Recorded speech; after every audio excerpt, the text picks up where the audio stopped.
ఏ retired ఉద్యోగినైతే retirement రోజే కార్లో కూర్చోబెట్టి చెక్కులు అప్పచెప్పి ఇంటికాడ సన్మానం చేసి పంపాలని చెప్పి కేసీఆర్ మాట్లాడి చూసినావా?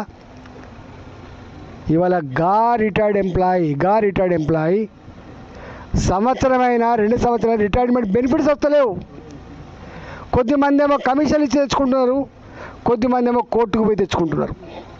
దుస్తుంది అలా ఏమనంటే వాడు రాజు చేసిండు, వీళ్ళు రాజు చేసిండు, దివాళి తీసి ఇది కాదు కదా. నువ్వు వచ్చినప్పుడు తెలియదా?